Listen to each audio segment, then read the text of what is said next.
আসসালামু আলাইকুম প্রিয় ভাই বোনেরা, সবাই কেমন আছেন? আশা করছি সবাই ভালো আছেন। আল্লাহর রহমতে আমিও বেশ ভালোই আছি। চলে আসলাম আবার একটা নতুন ভিডিও নিয়ে আপনাদের মাঝে শেয়ার করার জন্য। আশা করছি আজকের ভিডিওটা আপনাদের কাছে একটু হলেও ভালো লাগবে, তাই অনুরোধ করছি প্লিজ একটা লাইক দিয়ে সম্পূর্ণ ভিডিওটা দেখেন।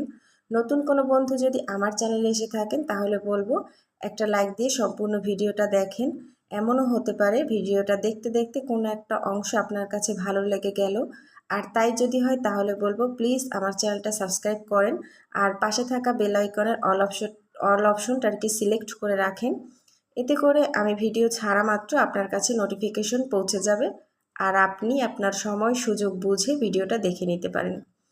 ভিডিওটা ছিল গতকালকে সন্ধ্যাবেলার। মাগরিবের নামাজ আদায় করে এই তো সকল তরকারি সব কিছু আর কি জাল করে নিয়েছি। প্রচণ্ড গরম পড়েছে, যেহেতু এগুলো একটার আগে রান্না করা দুপুরের, তো দুপুরে একটার আগে রান্না করলে দুপুরে আবার আমরা নাড়াচাড়া দিয়ে খেয়েছি। এখন এগুলো নষ্ট হয়ে যাবে যদি গরম না করি, না হলে ফ্রিজে রাখতে হবে। তো আমি এবার তরকারি ফ্রিজে রাখি না, রাখলে আবার সমস্যা, আবার খাওয়ার সময় বের করে গরম করতে হয়। আর কখন হুটহাট করে বাচ্চাদেরকে খাওয়াই না আমার হাজব্যান্ড খেতে আর কি বসে পড়ে তা তো বলা যায় না। সেজন্য আমি সবসময় সন্ধ্যার বেলায় আমি তরকারিটা গরম করে রাখি যাতে করে নষ্ট না হয়, আবার পরবর্তীতে কাজের সময় বের করে আর কি গরম করতেও না হয়। তো তরকারি জাল দিচ্ছিলাম, এই সময় আব্বু আবার বাজার থেকে 5 লিটার দুধ পাঠালো। তো সেটা এই বোতলে বোতলে ভরে নিচ্ছি। দুধ বাসায় আছে তবু আব্বু পাঠিয়েছে আর কি, সামনে যেহেতু পেয়েছে ঘন দুধ খাঁটি, তো সেজন্যই কিনে পাঠিয়েছে। তো এগুলোই ভরে রাখছিলাম আর কি। আমি এই 3-4 দিন যাবৎ খুব ব্যস্ততার মধ্যেই কাটাচ্ছি সময়গুলো। আসলে আমার বড় ছেলের পরীক্ষা চলছে, ক্লাস 1-এ অর্ধবার্ষিকী, তো সেই জন্য ওকে একটু সময় দিচ্ছি, যেহেতু ওকে বাইরে কোথাও প্রাইভেট পড়াই না বা কোনো টিচার দিয়েও পড়াই না, শুধুমাত্র আমি একাই ওকে পড়াই। তো সেজন্য ওকে তো একটু বেশি করে সময় দিতে হবে যাতে করে পরীক্ষার কয়েকদিনও একটু ভালো মতো মনোযোগ দিয়ে পড়ে এবং পরীক্ষার রেজাল্টও ভালো হয়। তো সেই জন্য আর কি একটু পড়ানোর চেষ্টা করছি। এদিক থেকে ওর সাথে যেহেতু আমার দেবরের মেয়ে, ও ক্লাস 2-তে পরীক্ষা দেয়, তো ওকে একটু পড়াতে বসিয়ে দিলাম। তো ওকে পড়াচ্ছি আমি আমার ডাইনিং টেবিলে, আমার সাথে করে আমি এখানে কাজ করছি, আর সামনের রুমের টেবিলে ছেলেকে লিখতে দিয়ে এসেছি। আসলে দুই ভাই বোন একই জায়গায় পড়তে বসলে পড়াশোনার চেয়ে কথাবার্তায় বেশি বলে আর দুষ্টমি করে, সেই জন্য আলাদা আলাদা জায়গায় বসিয়েছি। তো এই তো সেই জন্য পড়াচ্ছি।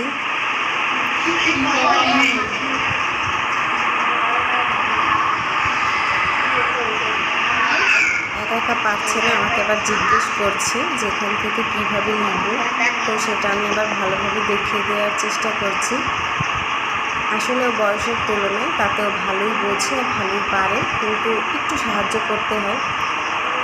তো আবার দেখছে ভিডিও করছি, এই যে ভিডিও করাটা এটা কিন্তু আমার বড় ছেলে একদমই পছন্দ করে না, কারণ ও সবসময় বলে ভিডিও করবা না, আমার তো করবাই না, তবু একটু করছি, সেজন্য কিন্তু মেজাজ একদম গরম হয়ে গেছে। তো তারপর চলে আসলাম, তারপর দুধ জাল দিয়ে নিলাম, আটাও সিদ্ধ করে নিলাম, আর সাথে সাথে কিন্তু আমি ওদেরকে পড়াতেও থাকছি।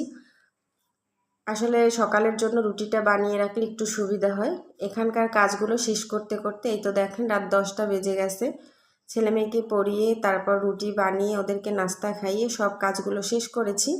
এখন রাত 10টা বাজে, আপনাদের ভাইয়া বাজার থেকেও চলে এসেছে, এসেই বলছে যে কালকে নাকি কারেন্ট থাকবে না সকাল 10টা থেকে বিকেল 5টা পর্যন্ত। বলেন তো কি ঝামেলা। এখন তো আমার মাথায় বাস পড়ার মতো অবস্থা যে এখন রাত 10টা বেজে গেছে, কখন আমি অন্যান্য কাজগুলো শেষ করব, বাচ্চাদেরকে খাওয়ানো শুরু করব, তারপর রাতের যে কাজগুলো থাকে রান্নাঘর পরিষ্কার করা, টেবিল পরিষ্কার করা, থালাবাটি ধোয়া, এর মধ্যে এখন পানি ধরাটা আর কি কত বড় একটা ঝামেলার কাজ। তো তারপর কি করলাম, সব বালতি টালতি যেগুলো ছিল সব কিছু রিফিল করে রাখলাম যাতে করে সকালে যদি কারেন্ট চলেও যায় পানিতে যেন আমার কোনো সমস্যা না হয়। আর একটা জিনিস দেখবেন, যখন দেখবেন যে পানি কম থাকে সেই দিন কিন্তু পানির কাজগুলোও বেশি করতে হয়। তো এই তো রাতে খাবারও শেষ করে ফেলেছি, অফ ক্যামেরাতে বাচ্চাদেরকে খাইয়ে নিজে খেয়ে থালাবাটি ধুয়ে পরিষ্কার করেছি। তো এখন কি করলাম, বাচ্চাদের জন্য একটু দুধ ঢেলে নিলাম মগে করে, ওদের জন্য নিয়ে যাব।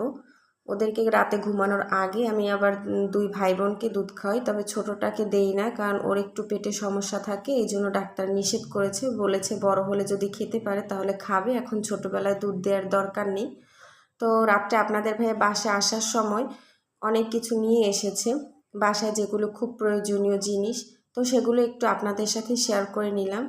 আসলে সকালবেলা ভিডিও করব, কিন্তু সেগুলো হয়েই উঠছে না। এই 3 দিন ছেলের পরীক্ষা, মনে হয় না সকালে কোনো ভিডিও করতে পারবো। কাজগুলো খুব দ্রুততার সাথে শেষ করতে হয়, 9:15টার মধ্যে কাজগুলো শেষ করে ওকে নিয়ে আবার স্কুলে যেতে হয়, স্কুল থেকে আবার নিয়ে এসে বাসার কাজগুলো শেষ করতে হয়, সন্ধ্যায় পড়াতে হয়। এজন্য ভিডিও করতে একটু সমস্যা হয়ে যাচ্ছে। তো আপনাদের ভাইয়া কিন্তু দুপুরবেলা 2টা পাপোশ এনেছিল, সেই 2টা আপনাদের সাথে একটু শেয়ার করে নিলাম। এই তো দেখেন কেমন হয়েছে, কমেন্টে জানাবেন কিন্তু।